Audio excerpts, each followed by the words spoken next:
Good evening, I'm Jim Whaley. Tonight it's a great pleasure to welcome as my guest on Cinema Showcase one of the most distinguished men in the history of motion pictures and theater, Mr. Dore Schary. As a playwright and screenwriter, director and producer, he's won Tonys, the Academy Award.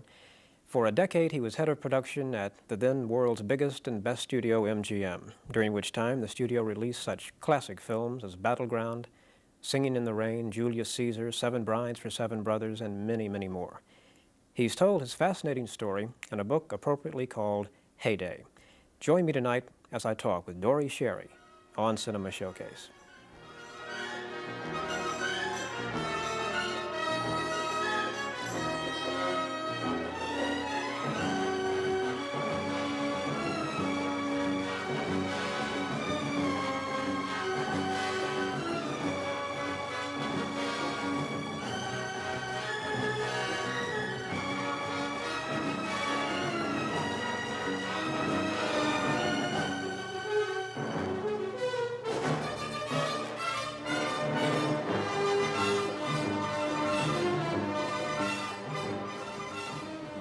Thank you very much for joining Cinema Showcase tonight. And right now, join me in welcoming to Atlanta and to Cinema Showcase, Mr. Dore Schary. Dore, thank you so much for being here. I'm delighted to be here with you.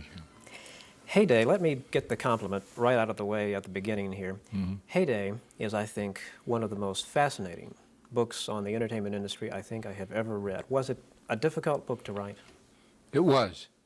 It was because I tried to combine my own personal reactions and views and experiences with what was happening in the industry and still keep it away from being I.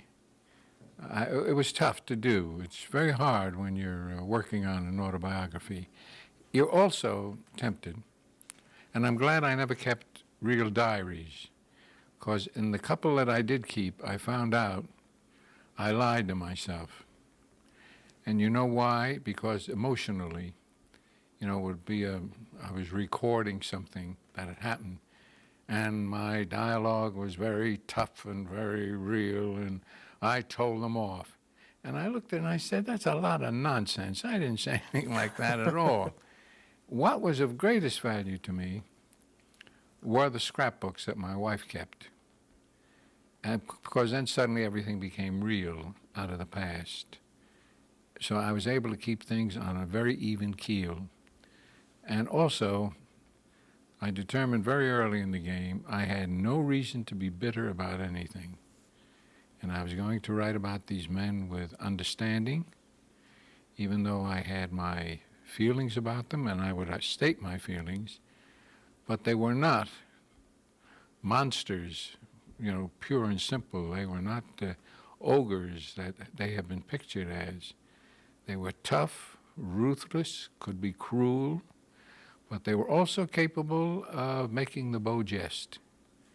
There was something about them, and more important than anything else, they loved the idea of movies. They loved making movies because they started it. So I have understanding for them, even though I disliked some of them very much and had no real personal relationships with them at all. I never were there in their home. They never were in mine. My friends were people that gave me outside interest. You can't sit and worry about the movies all the time. Yeah. So I had friends among scientists who were tied up with the Rand Corporation, with attorneys, with doctors, and we had fun together, and we were able to talk about other subjects. Yeah. How did you feel several years back? I think it was like about 72 or 73, or perhaps earlier, when it was announced that MGM was virtually getting out of the movie business. The current management was selling off all of the incredible props. They were destroying the back lots. That must have made you in some way feel a bit sad. I felt very sad, and I felt they were being very stupid, and I felt the management should be sued, because what they could have created was something that would be a permanent museum that would have brought them millions of dollars. The proof of it is what Lou Wasserman has done at Universal, who is the smartest of them all, Yeah. of the current ones, you know. And as I write in the book, he's the only one of the group, because he was part of the past. He's the only one who could take on any of the old big men, the Mayers and the Skinks and the Cones and the Warners. He could take them on. None of some of the new boys could make it. They'd last 2 rounds. But Lou had and has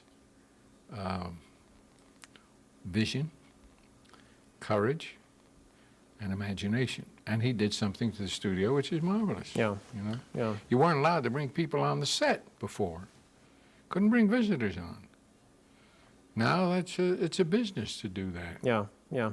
It must have been impossible, though, I would think, to when MGM was for many, many years the, as I said in the intro, the biggest and the best studio. It would have been impossible to even visualize such a thing happening, as did in fact happen in the 70s. No, you couldn't. It wouldn't have worked.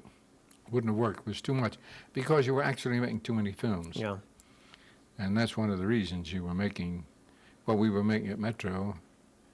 I made during that time about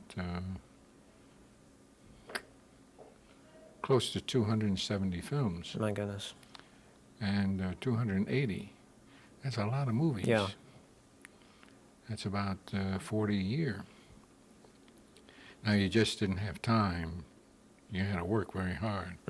But now, when the studios combined are making only 90 pictures a year, they have time to put an extra day's schedule in for, you know, demonstrating how props work and all the rest of it. Yeah. So it's totally, and many companies are out on location, which we didn't have at that time. Right. Never used them. There's so many fascinating aspects to your career that you cover in Heyday. One part I want to talk about right now is the time you spent at Metro in the late 30s as a writer. You won an Academy Award for Boys Town. And it was after that that you formed your own production unit, I guess, to make, what, low-budget films at the studio? No, that was really an accident.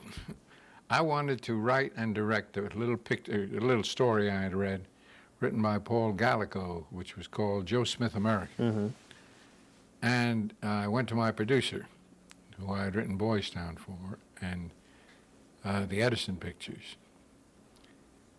And I said, John, you got to let me direct now. I'm ready. And I want to do this little picture, and it's about something. It's about the United States. It has a tone to it. He said, I can't give you permission, Dore. There's only one fellow to do that, and that's L.B. Mayer. He said, I'll take you to him. So off we went, absolutely unprepared. I was trembling. I had seen him from a distance, but never met him. Yeah. And we went into this huge office, and there he was, this rather short man behind this huge white enclosure, you know, and covered with machines, did all sorts of crazy things. And he didn't get up. He just nodded hello, and turned to John and said, what's all this about? What's this all about? And John said, Dore has a story. He would like to direct it, do it as a low-budget picture, and so on. He says, what's your story? And I told him the story. I had rehearsed it pretty well. And he was very moved by it. He said, that's the kind of picture that I like. So I figured, well, I'm home. He said, well, why do you want to direct? I said, because as a writer, I believe I can make a better movie because I'll be in control of it. He said, well, I don't believe that. He said, to me, the producer is the main factor. I said, well, I'm sorry you feel that way, but I really don't believe that. Sorry, I disagree with you, Mr. Mayor. So he said, well, why do you want to make a little picture? Why do you want to make a small picture? Why don't you want to make a big picture? I said, because, very candidly, I don't think the little pictures do anything much. You know, they don't say anything. And I said, Now I go into high gear and I say, little pictures should be used for new directors, making new stars, making new writers, new producers. I'm telling him, you know, that's what you should do for me. And he watched me for a while, and he said, what's the matter with our pictures? Don't you think our B pictures are any good?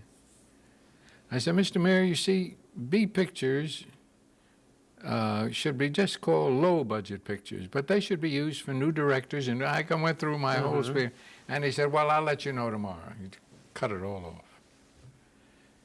And John got up and said, all right, Dore, I guess we'll have to wait. And we left, and we got out of the office. Considine turned to me. He said, you got the biggest mouth. He said, why didn't you keep your trap shut? Why didn't you tell him those pictures he made were wonderful and you wanted to make one picture just as wonderful? I said, but that would have been a lie. He said, oh, stop with the lie. And so I left defeated. The very next morning, I got a call to be in front of the studio at 2 o'clock. And I had this odd, curious image that I was going to be drummed out. You know, writers were going to be lined up with crossed pencils, you know, and they'd strip me of my uniforms. And Mayor showed up, 2 o'clock in his car, put me in it, took me to the racetrack, kept talking about horses. The horses he owned, he was running a horse that day. Just for that race, he wanted to be there. Horse lost. We got back in the car, kept talking about horses. You win some, you lose some. And I just sat there saying, I don't know what all this is about, but I figured that I wasn't going to get fired because he wouldn't have gone to all that trouble. I figured he was going to convince me to write it and maybe produce it.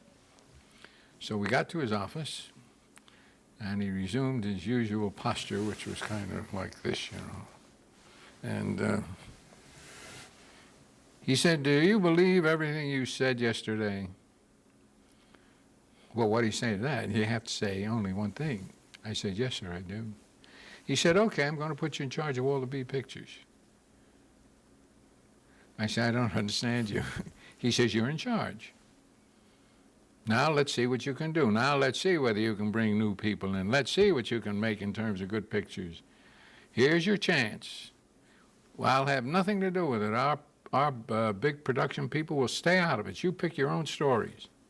But you can't spend more than $250,000 a film, which was what they used to spend on those B pictures.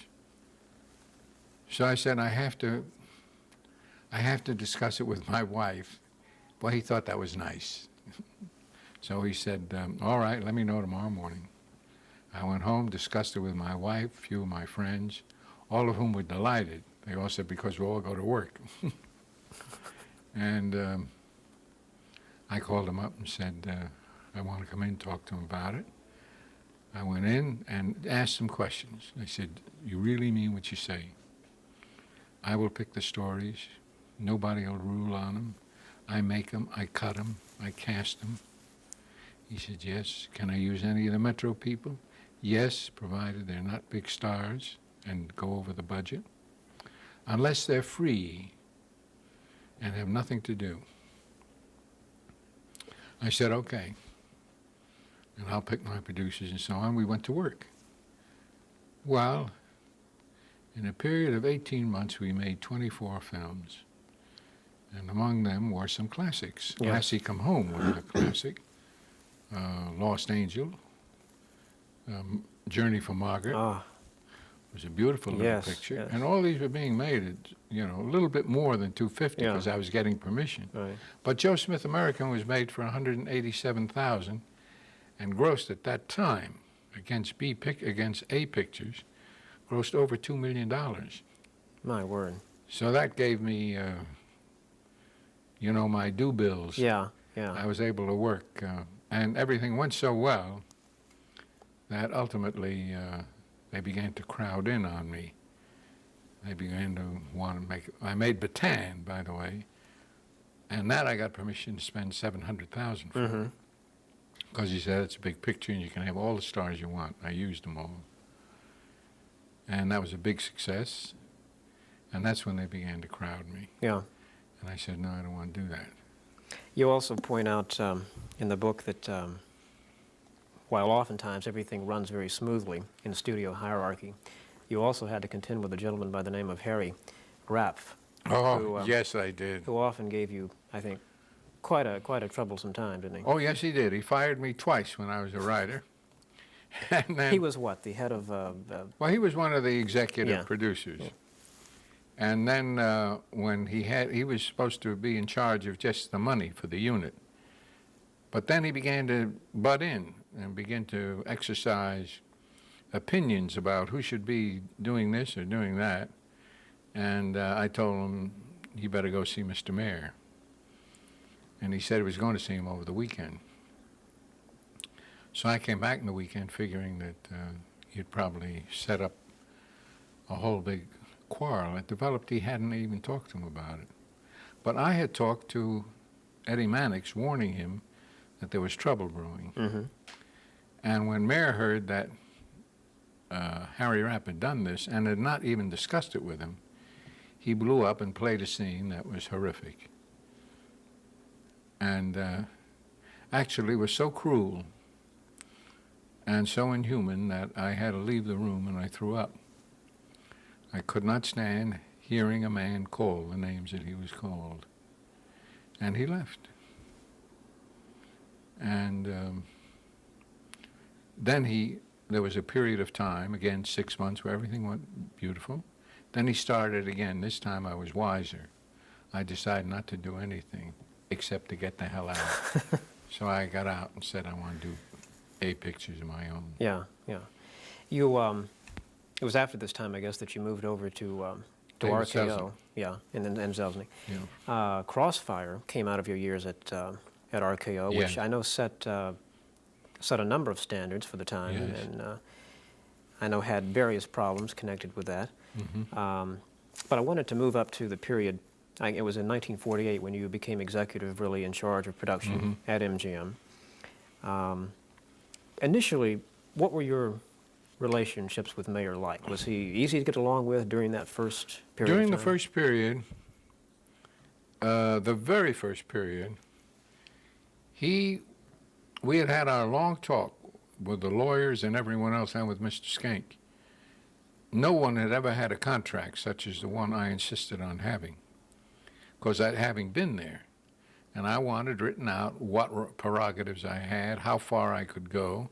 I could buy any picture I wanted, be up to a certain point. Above that, I would have to get permission, which was fine. And Mayer was convinced, though, well, he was very nice, that he was still going to handle me his way.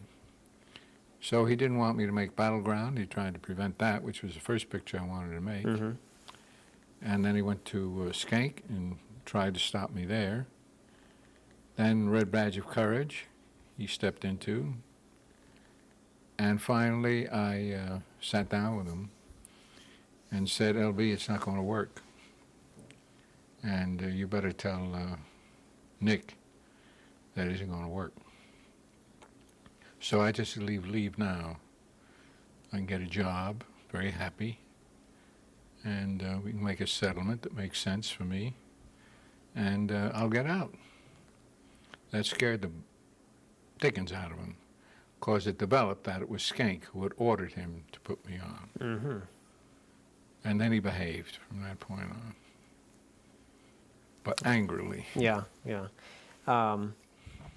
I said this before we started, and I'll say it again. I think to all of us who are movie fans and who have an appreciation for what MGM did, and I think MGM made the best movies over a long period of time that any studio made, that the pictures you made from 1948 to about 1957, I think rank as probably overall the best that MGM did, and I include pictures like Battleground, Mm-hmm.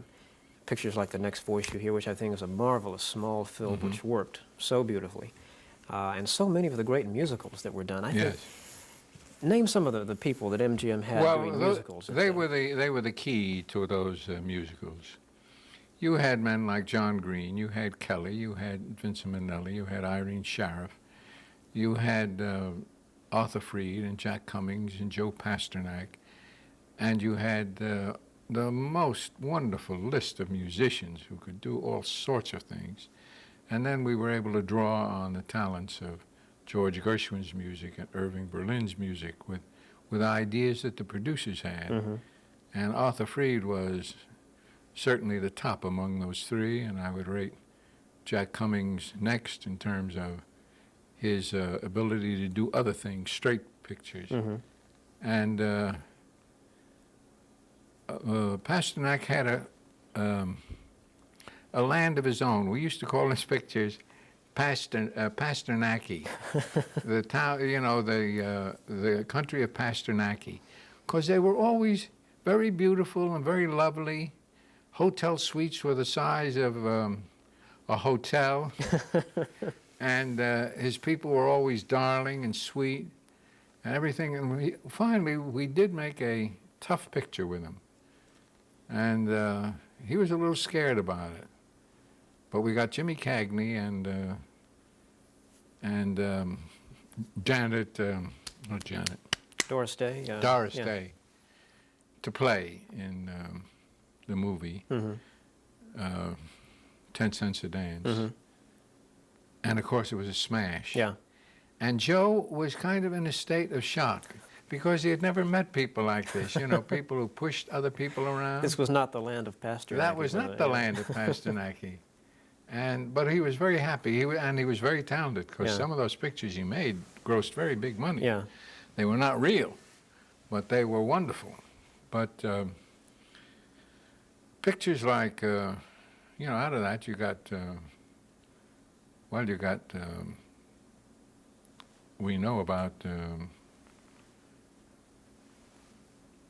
the Seven Brides for Seven Brothers. Yeah.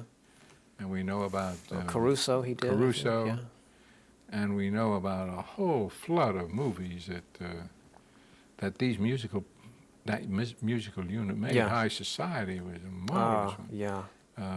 Bandwagon was a beautiful hunk of entertainment. You know, not only the musicals, but the men you had, the producers roster you had doing the dramas, I think people like Sam Zimbalist and Pandro Berman. Pandro Berman, John Incredible. Houseman. Yeah. These were all top-flight producers. Do you think we will ever see an assemblage of talent like that amassed under one roof again? No, I don't think you will because everything's changed. The stakes are different.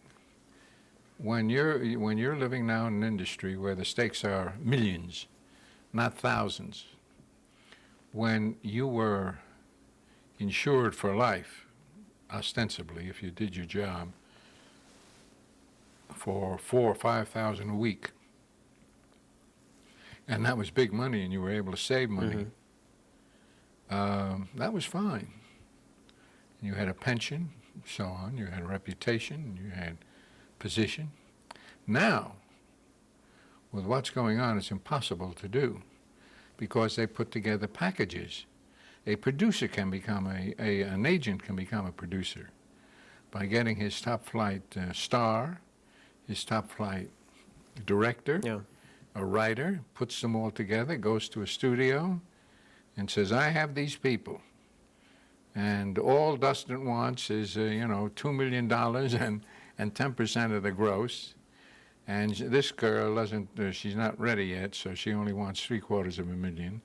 And I want, for making the picture, $500,000 plus 5% of the gross, something like that. Well, it's a different business. So you'll never get these people together. I can't think of a top-flight musical that's been made in years, a real top-flight musical that would equal any of the others. I agree. One exception, Cabaret. Yes. But then that was rather a different type musical, Bob wasn't it? Fosse really did it. Yeah, and then again, he got his start at MGM, too. That's right. He was part of the team.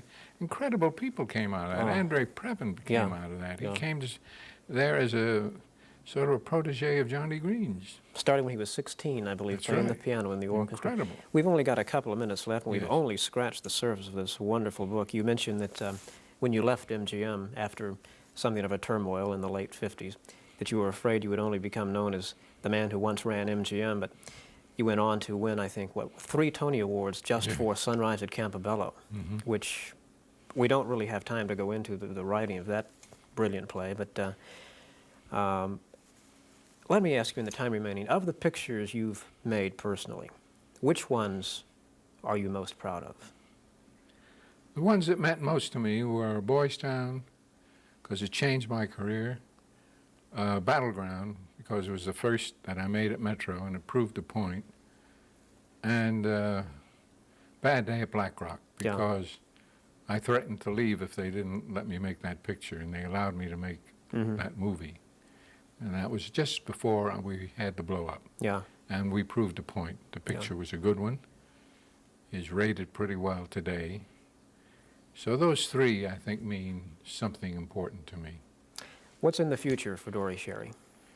Well, presently I'm working on a dramatization of a book I wrote some years ago called For Special Occasions, which dealt with my family in the 20s when they owned a kosher catering establishment.